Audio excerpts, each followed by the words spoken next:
All black, everything, everything black. Culture over everything, y'all. We taking it back, black.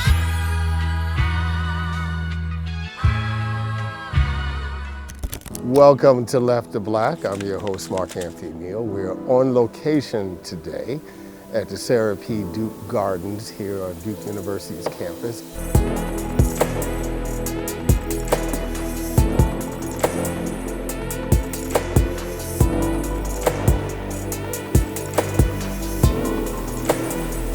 And we're honored to welcome Camille T. Dungy. Dungy has made important interventions in conventional and racially limiting understandings of nature writing. Importantly, for Dungy, nature writing should account for, rather than suppress, what she calls an environment steeped in a legacy of violence, forced labor, torture, and death. It should and can express alienation from as well as connection to the land. Camille T. Dungy has written Guidebook to Relative Strangers, Journeys into Race, Motherhood, and History, a finalist for the National Book Critics Circle Award. She's also authored 4 collections of poetry, including Tropic Cascade, winner of the Colorado Book Award. And Dungy edited Black Nature, 4 Centuries of African American Nature Poetry, the first anthology to bring African American environmental poetry to national attention. She's currently a University Distinguished Professor at Colorado State University, and she joins us today to talk about her latest book, Soil, the story of a Black mother's garden. They frighten me. These thoughts of long months when I don't have my garden to give me something to do with my hope and my hands. When Callie heard about how police with a no-knock warrant broke into Breonna Taylor's house and shot Breonna to death while she slept, my daughter asked if such violence could happen to us. I tried to say no. I had to say maybe. When we drove past a police car, her decade-old body tensed until the threat passed. No one in our car had done anything illegal, but she knew the meaninglessness of innocence.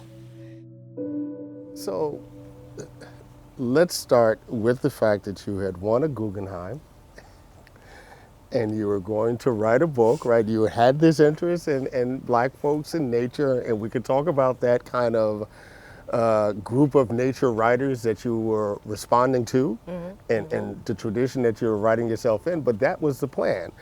But like everyone who got a major award in 2019 and 2020, plans had to change. Plans change. And it was one thing if, COVID would have happened and you were Henry Thoreau, sitting someplace by yourself, right, in the woods. It's another thing if you are a Black woman who is also the mother of a school-aged child, who's tasked to do all the things that Black mothers are expected to do, while on top of that being a writer, right? And suddenly, the writing has to compete with online classes with your daughter, having to have school in the kitchen. Talk about. It still hurts a little bit. I can imagine, right? I remember that line in the book, when Broadway's closing down and you're talking to your husband and, everybody's lives are ending, everyone's livelihoods are ending, and you're like, I am mourning my loss of time, right? This fellowship was big for me because I could get back some of my time, and now COVID has happened. So talk a little bit about what the book was supposed to be and what the book became. Yeah, the idea all along, the proposal to the Guggenheim Foundation had been for a book called Soil, about looking closely at what grew up from the ground around me. That had always been the idea. How that idea manifested radically metamorphosed because of these circumstances. So I get this award to spend an entire year working on a book project, which I even then knew was going to be the story of reviving this garden. And that was all, it was super exciting, and it was gonna be the best year, and it was 2020. So it was not the best year in so many ways. And so among the things that happened in 2020 that you might not be personally aware of was the fact that I had a 4th grade daughter. And so all of a sudden, where I thought my kid was going to be in school all day and I was going to get to write and like be like a real environmental writer in solitude, thinking about things, I had to teach 4th grade social science. For one thing, I was forced in a way that so many of us were. You could talk about wanting to stay rooted. It's one thing to talk about wanting to stay rooted.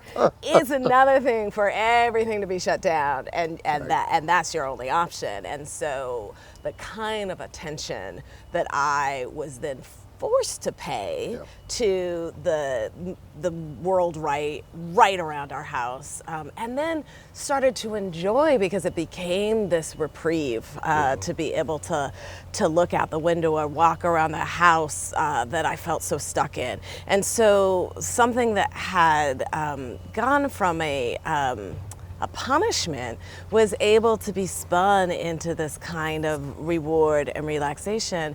But it also made me think, like, what is it about the Western environmental literary tradition that seems to have instructed us that in order to have that kind of really deep, complex communion with the greater than human world, you have to leave your house and trek up some mountain or lock yourself in a cabin, or whatever, version of that we can have continued to repeat in the 19th through the mid 20th century. And these canonical environmental texts, they got tiresome. So there was one day where I was trying to balance feeding my child, teaching her social studies. She's pretty good at math, and so she's teaching me math in those processes. But I'm doing all of this, like the washing is.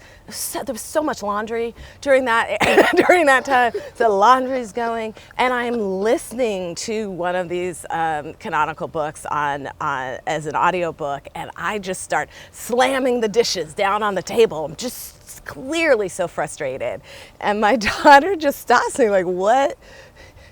You appear to be displaying some emotions, Mother. Very wise in this moment, right? Like, what might that be? And I said, like, where are all the people? Where are the people? Don't these writers have people? They don't have children or elders or siblings or partners, even somebody like that husbands. they're Like, responsible do you for. have any?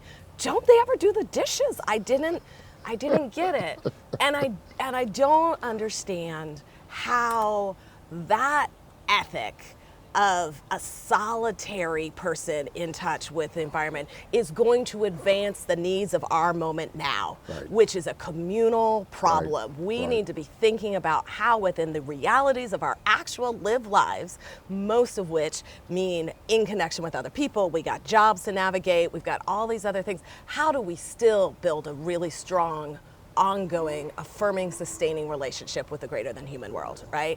And so that turned the entire course of this book to reconsidering how I could, with the true reality of the life that I lived, how can I be an environmentally engaged writer and also talk about mothering, and also talk about social justice questions, and also talk about what it means to be a Black person in a predominantly white community, which means that every decision that I make in my yard is looked at with more scrutiny because of who I am and what I'm doing to the property values in that neighborhood. How can I write that truth as opposed to some sort of isolationist? You open the book with the delivery of the soil. Right? Just laid out on the ground. It's October in Colorado. It's windy, right? So windy. You're thinking about the hundreds of dollars you're going to lose, if not more, because all this stuff's going to blow away. And it's this crisis moment for this project that you had been thinking about for a long time, which was to transition your lawn into something more sustainable, right? And we think about how much money we spend on a yearly basis cutting the grass, and it really serves no other purpose unless you have dogs, right? And then half the time you don't want to walk your dogs on your own lawn, right? So you're going through this process of building something that's more sustainable, right? Pulling up the lawn, bringing in all this soil, right? And it begins in this kind of moment of crisis, as if it's, preparing you, right? For the crisis that's coming in a few months. But you say to your neighbor, right? Isn't this kind of a metaphor for marriage? For marriage. Yeah. Mm-hmm. Yeah, it's a meta. It was, that was a joke. My husband and I are we've raced home from work because our friend has called us. It's like, those tarps you put on are not, they're blowing away in the wind. So he's called us and we're trying to protect it. And I did joke that this looked like a metaphor for marriage, and the two of us just trying to cover our crap, which was quite literally crap, because it's compost, right? Don't blow away. It was right outside our door. But the other thing that I began to understand was it was also a metaphor for how I made that call all by myself. I didn't consult anybody.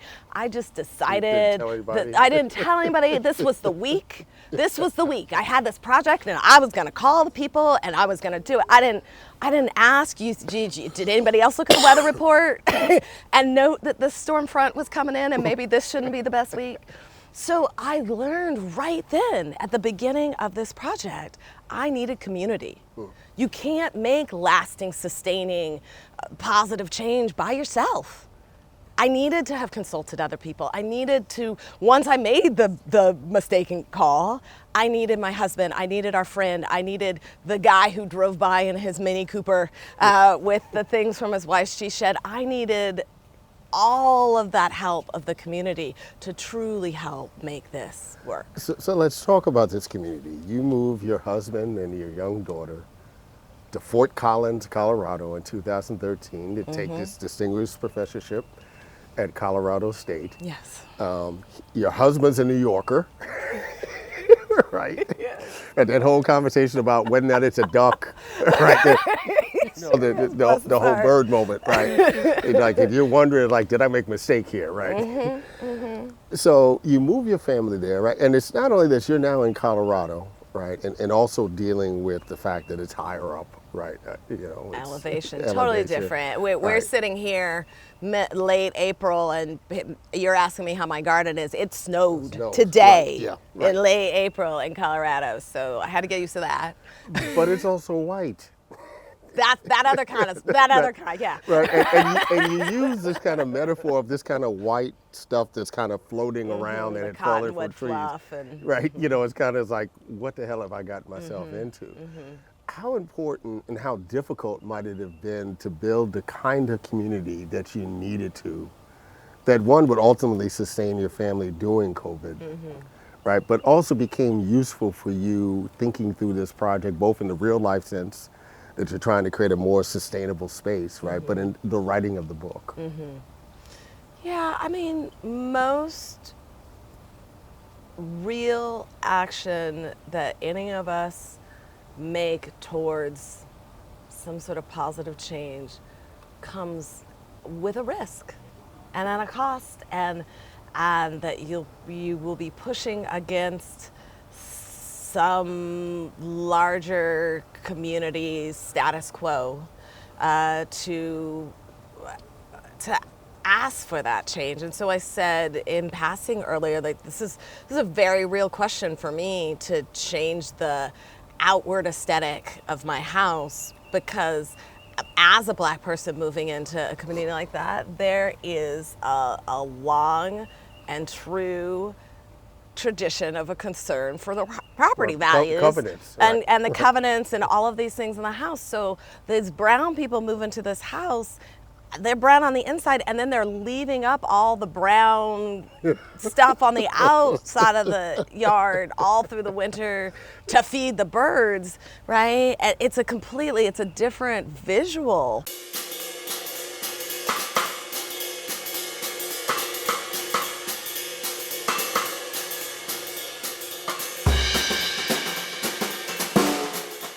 The kind of garden that I'm building, a drought-tolerant, pollinator-supporting garden, looks really different than these homogenized, monocultured, highly manicured spaces. Dungy says every politically engaged person should have a garden. Could be just a pot in a window, or a plot in the yard? A politically engaged person is anybody who lives with an interest and concern about the daily complications of moving through the world for so many of us. A garden can be a place of rest and beauty, but a garden also teaches me patience, and that the work of a politically engaged person often requires true patience. We're talking about aesthetics, we're talking about beauty, we're talking about taste, we're talking about a kind of set of moral positions, and we're talking about my doing that as somebody who is already in many ways outside of the positionality and demographics of the community in which I'm doing it, so that the visibility increases, right? We're the house with the sunflowers. We're the house with the black people. There's those are two markers that make me very, very different than anybody else in the neighborhood. You're talking about the sunflowers, reminded me, my youngest daughter. It was literally the best time she was a youngest daughter. She had grown a sunflower, right by the mailbox, right? And the thing is and the mail woman would come and suck her teeth. It's like, what you gonna do with this? Right. But it was such a part of the pride of my daughter that she had grown something. That was so visible.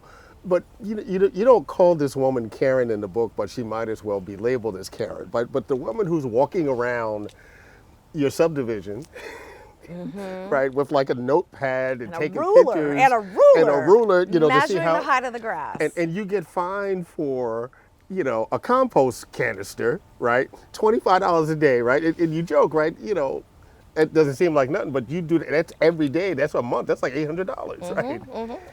So how are you balancing that kind of because what it feels like if you're black and you live in these communities, it feels like surveillance.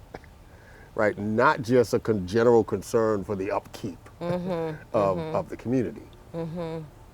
Yeah, quite honestly, part of how I dealt with it was I started small, which is the reality of any change making. Right? I started small because that was what I could manage. That's what I could afford in terms of time and money. And also because I figured that if I started small and kind of kept going, eventually the rest of the community would catch on because I knew I was right.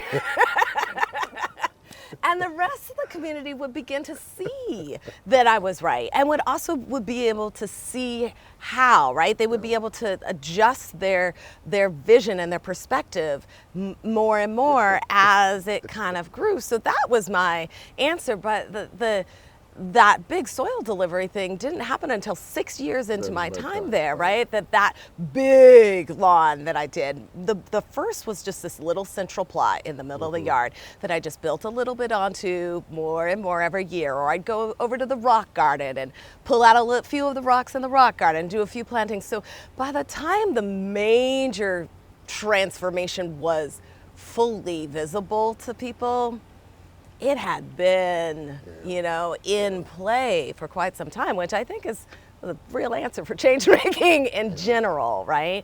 But it also, the honest thing is that was what I could handle, right? That's what I could emotionally afford, was just starting small and growing bigger and as well. And that's how I managed this kind of, by the time I was ripping out the entire side of the yard, that woman was not on the HOA anymore. Right. And in fact, my city had adjusted their rules. It is now, my town is now actively encouraging the kind of work that I was doing in my yard, right, to begin with. One of the things I love about the book, it's a book about your garden, right, your gardens. It's a book about motherhood. But you also staged the writing of the book. Yes. In the book, right? Which is something I found really, really appealing, right? Thank you. Let's set what the stakes were, right? To be able to make this kind of intellectual statement that you make. Well, because as a black woman and a mother, the number of times that I don't see myself represented on the page is, you know, I can quite literally count on one hand the times that I see some Venn diagram overlap of that showing up in books.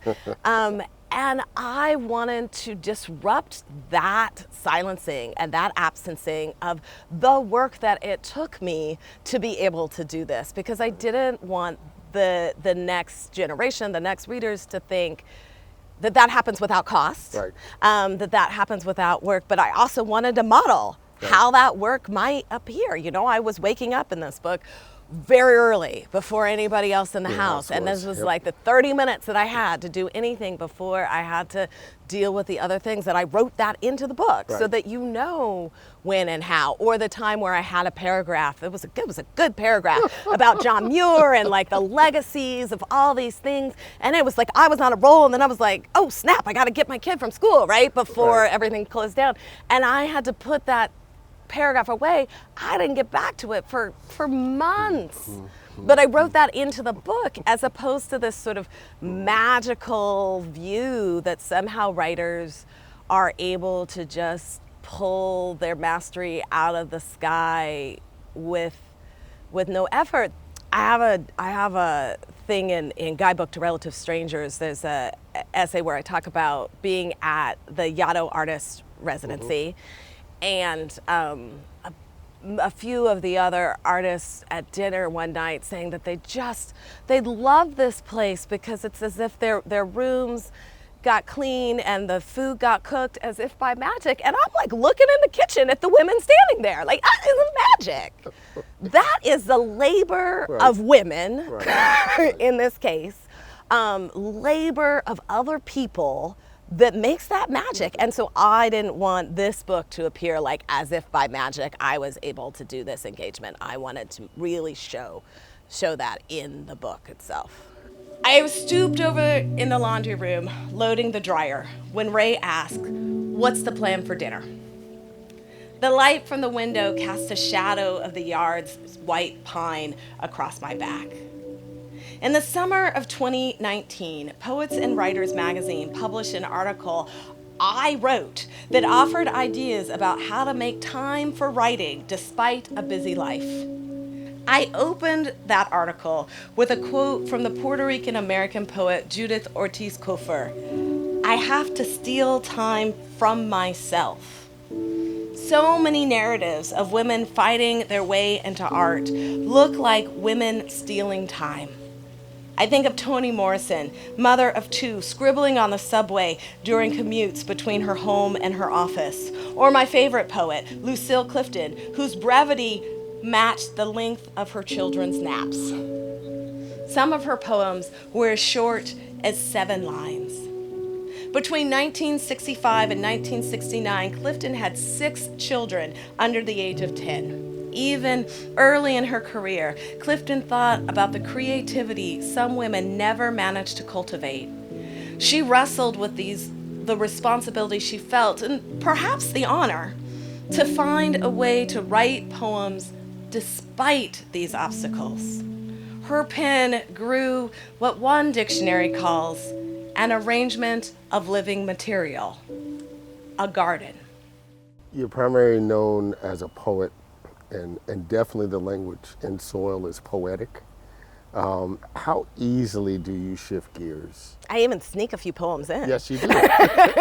And part of why I snuck those poems in, or it wasn't a sneaking, it was I purposely included those poems and the visual art component. I've just got to give a shout out. Dion Lee, the artist who does the visual work, is in the Whitney Biennial this year. So I'm super excited for Dion. But there are different ways of thinking, right? Like, we move through the world, all of us, I think, move through the world organizing our thoughts in a variety of ways depending on the circumstance and our responses to the circumstances. For me, sometimes my thoughts work best in prose, and honestly, when I am being frequently interrupted, as was the case in 2020, prose works because I can be broke. I can end in the middle of a sentence and come back to it 8 months later and have a gist of where I was. Poetry I still need a little bit of that bubble of inspiration or whatever to complete the initial draft. And so it's harder in those times of really broken up pressure for me to write poetry. But it happens. It's another way of seeing the world. It's another way of condensing logic and seeing the connections and metaphors that are totally present every day in our interactions with the world around us. And I wanted this book to manifest in so many ways a true embrace of the multiple possibilities for being.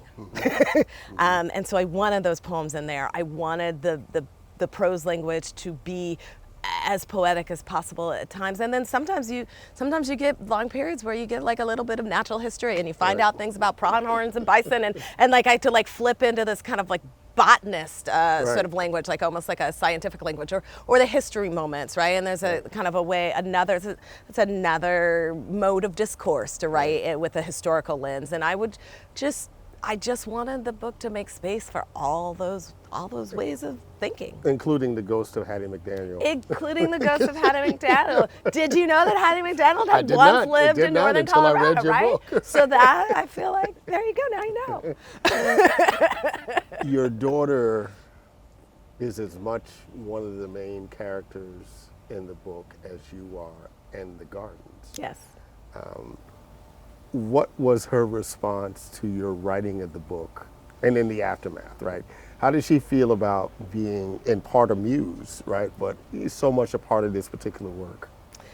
She loves this book. The paperback, I just got the advanced copies of the paperback, and she grabbed the first copy out of the box and like sat up past her bedtime reading reading for her name, largely. Right. But also for what's around it. I think my daughter is like a very smart, savvy, but also very kind person. And I think she feels honored that, I think she feels honored that she was able to help me think differently about this, how I might participate in this long tradition. That if she were not home that year, I would have written a book, but I would have written a very different book. And I am not 100% sure that it would be as resistant to the tradition as this book is. That resistance is crucial, and so she understands that her being there helped me achieve a kind of goal of being larger in my imagination than I had been going into the project. In those early days of the pandemic, when you're on the first home, and she steals your bouncy chair. She still has it. And she's making a lot of noise with this bouncy chair. Do you think she was being intentional to prod you out of your comfort zone? Or was she was just bored. Just Come on. Right. She was in the 4th grade. She's 9 years old. And I'm like pushing 50. And I am not the person she wants to be hanging out with. That was not her idea of a good time. She's a highly kinetic person. She's a dancer. She's used to dancing 3-4 hours a day. And all she can do is dance in the living room and jump on that bouncer. She was not, there was no intentionality in that way. She wanted my attention, yes. But also maybe not too, that was just, it was a hard time. The happenstances that it helped me, that also helped me be a better parent, probably because it helped me have to understand and how to take things on her terms and really communicate much more openly, because all of us were frustrated. And so how can we best support each other through that, right? But no, I don't think that she was trying to poke me in that kind of way. There's a really poignant moment early in the book when you write about going to New York for an event and not recognizing on the calendar that it was something for your daughter, which turned out would be the last day she would be physically in school for some time. And some of the regret that you felt. Talk a little bit about, as a Black mother, a working mother, right? Someone who's writing, right? You joke about, folks like Mary Oliver. It's like, did they ever do the dishes, right? Did they do laundry, right? It's like, there's something unique about being a Black woman in the world trying to balance all these things. And how have you managed, as a writer and as a mother, to deal with those moments of regret, right? And impossibility, right? The impossibility of being places that you would love to be, that you're committed to being, but because of professional demands, right, you can't. I mean, you say have almost as if that's a past tense. Oh, sorry, I apologize. I got you. Right? And it's in you're still fact, mothering. it's an ever morphing, and with shifting. 2 adult daughters, I'll let you know it's not going to end. It doesn't stop. Right. Thank you. It's good to know. There you go, modeling, right? Right. Right. It should speak it out loud as the truth. And I think that maybe in the end is the best I can do with most of the things that keep me up at night. Give me worry, give me regret, give me questions about should I do something different, is just, we do the best that we can with the information that we have when we have it. And if we're doing that work with the best of intentions, and mindfully, I can only hope that it will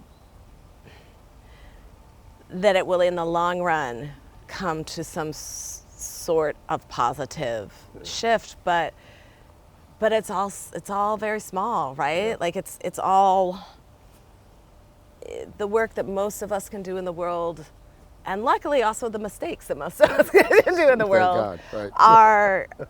are incremental, and then we just try it again better the next day. Looking at the subtitle of your book, it was easy for me to think about Alice Walker's In Search of Our Mother's Gardens. Yes. How much of that did that book play in thinking about the subtitle for your book? And also Jamaica Kincaid's My Garden book. That's another book that I had in mind.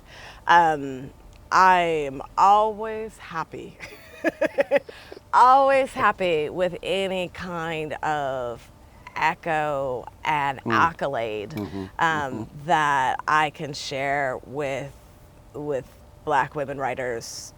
So I realized that echo was there, and I decided that I was perfectly fine with that. I was perfectly. We're doing some different things in our book, but also Alice Walker's book and mine. But also there are some similarities. I'm also doing some recovery work. I talk about the poet Anne Spencer, who I think is an under-recognized, not as highly under-recognized as Zora Neale Hurston was when Alice Walker did her recovery work, but far too under-recognized for the level of importance that she had as a poet and a activist and a gardener. Right. Lucille Clifton. Lucille Clifton, I also speak to, and so the Hattie McDaniel reference, right? So I do some of that recovery work in Soil, and so I'm okay also with that echo in my work. What's the response been to the book so far?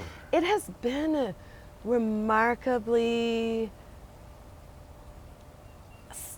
exciting and surprising, and one of the surprises to me has been that subtitle, Black Mother's Garden, like that feels like a subtitle that'll just shove me into a corner.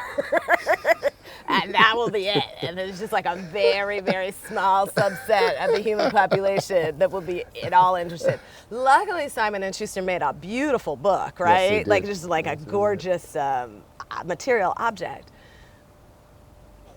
People have picked this book up who I would never, ever have thought would be in the demographic who would be interested in this book. And they have picked this up. They have told me the ways in which they have resonated and connected with it.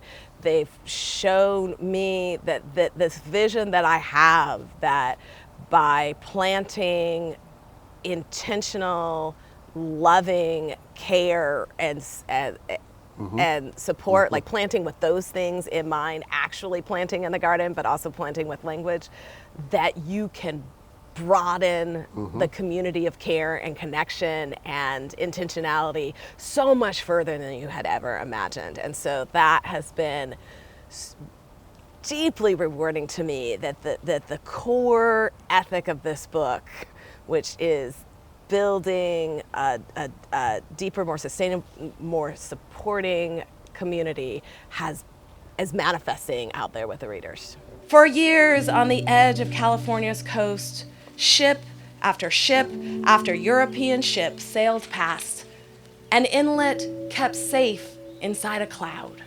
Safe the sweet smell of California buckeye and dusty green sage. Safe the spine flower, checker lily, blue blossom. Unharmed the little native bee and yellow-faced bumblebees who skip from flower to flower. Unharmed the coast buckwheat and the fiery skipper and gossamer-winged butterflies who need buckwheat to survive. Unharmed the lumbering grizzly. Unharmed until thin fog lets ships in, the snakes and mountain lions too. You've lived long enough, sweetheart. You've paid attention to your history. You know what some people will do if let in to the part of yourself you spent so long protecting. But you showed me this anchorage, those soft brown shoulders, the headlands. Here I am, so much in bloom, and me with you in all this soft, wild buzzing. Thank you so much.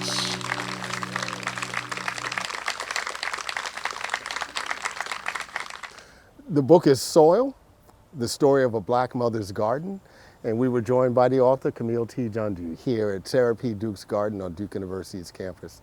Thank you for joining us this afternoon. Thanks so much, Dr. Neal. It's been so great being here.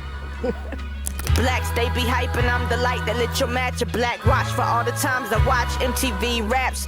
Black lights and booze burn when I record for Watts. And every black like Troy Davis who never had a fair shot.